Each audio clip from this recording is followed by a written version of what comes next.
For just a minute to deal primarily with the 3rd Kentucky.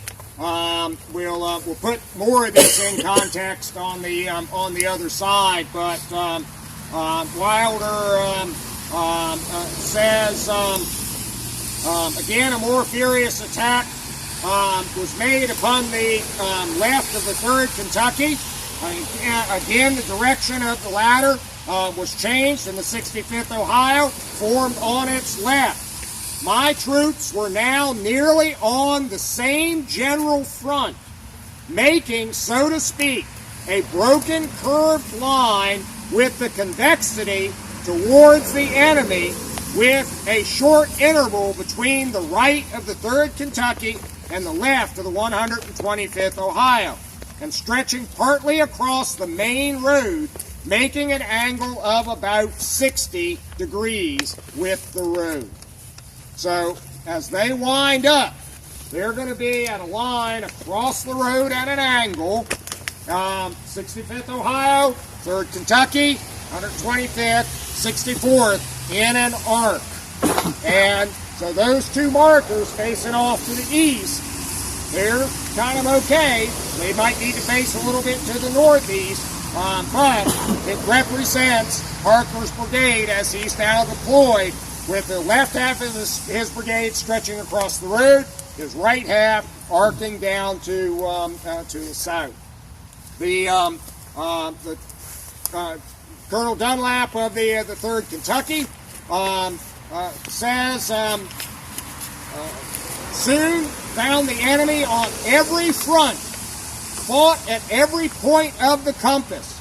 No confusion. Changed front forward and to the rear in good order, under fire. My guides took their position upon the line as was their duty upon drill, and the gallant sergeants of companies A and B were wounded while in their positions as guides with their guns inverted, as he is changing front to meet the various threats. If he has to change front forward on the right company, the sergeants of Company A on the right will go forward just a little bit, and they will take their muskets and turn them up so that the butt is in the air, and they will stand there to be the guide or the indicator. And the sergeants on the left end of the line will go forward to the point indicated for the direction that they are supposed to be facing, and do the same thing, turn their muskets up. And then the companies will then wheel up onto to that line and form that line. And they practice this in drill endlessly. Some regiments have the sergeants on the flanks actually carrying short guidons, or they have cobbled together little flags on short sticks, which are stuck in the muzzles of their muskets. They are the markers, the right and left flank markers of the regiment. Some of the enemy battle flags captured during the Civil War are not regimental battle flags. They are marker flags captured from the left or right of a unit. My men were steady and obeyed my orders. My loss was 1 killed, 9 wounded. We captured 118 prisoners and sent them to the rear in charge of Lieutenant Newton, Company B, without a missing man unaccounted for. So again, how heavily is he actually involved?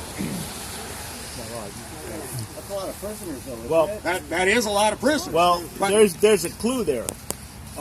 He's actually heavily involved because most of those prisoners are going to come from up there.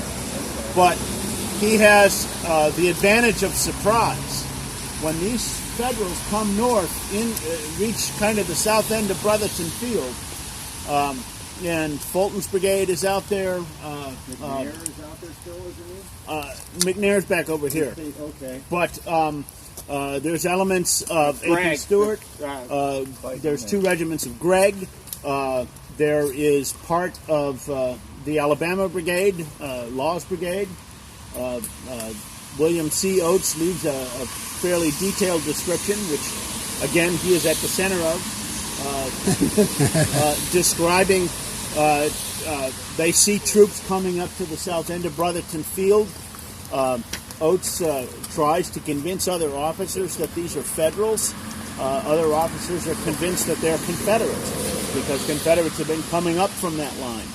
And then when the 3rd Kentucky and especially the 65th Ohio open fire, they produce a panic in those Confederates at the south end of Brotherton Field. And that's why the 3rd Kentucky is going to end up with almost 120 prisoners and yet suffer so few casualties because they have achieved the element of surprise. It's not intentional, but they have stumbled into the right place at the right time and effectively ambushed Fulton's brigade. And they've come into the rear, and as those Confederates are trying to go out, they're trying to go out the same way they came in, which happens to be, in this case, now right into the hands of the 3rd Kentuckies. But in this case, the number of casualties is not necessarily an indicator that they aren't facing heavy opposition. They've just achieved the advantage. But that didn't happen while they were in this position. I mean, we're still a ways away from. Well, we have redeployed. We formed that arc, and then we're calling in the 125th and 64th, and then we're going to start to go forward. It's interesting. He doesn't use in prisoners how many are officers. Right. Yeah. You're moving north. Yeah. These 2 regiments, at least, are going to be moving north. But the Confederates also realize this threat and turn units around and head them south. So they don't go all the way up through the front of the field. The Confederates who are up there are actually going to turn and start back this way as a result of this threat. Was Harker ordered to kind of redeploy facing that direction? Would he do it on his own initiative? On his own. But he advances under orders, right? Tom Wood will move into the woods with him a short distance, and then Wood tells Harker, "You go on. I'm going to go back and see the Buell's brigade." And at that point, Harker has no further direction from above. As he comes onto the field, he's met Mendenhall of Crittenden's staff. A short while later, he's met Tom Wood. He's met General Davis. And then he's met Lynn Starling of Crittenden's staff, who actually pulls him in, or shows him where to go along the Lafayette Road. Wood is also there, but once he steps off into the trees, into the timber, all of that command is suddenly busy elsewhere, and he gets no more direction the rest of the afternoon until at some point he's ordered or decides to fall back. And I'm not sure if he actually receives an order. I don't think he knows how to, somehow he knows how to find where the division is reforming.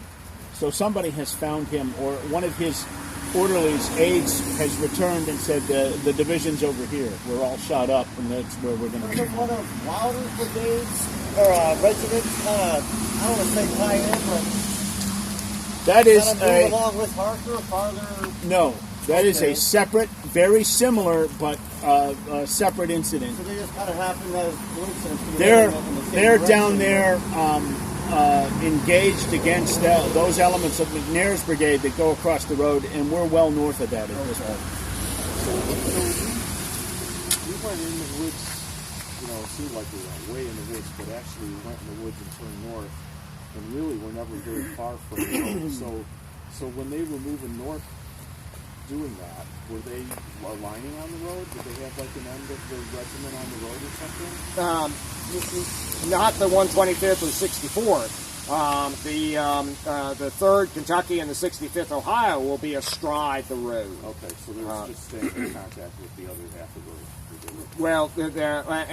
Well, initially they're not, because they go more off to the east, and Harker brings his 3rd and 65th up the road, and so the distance between the 64th and 125th and 3rd and 65th actually increases, and Harker eventually sends a staff officer to Updike and says, "Move to your left to close that gap."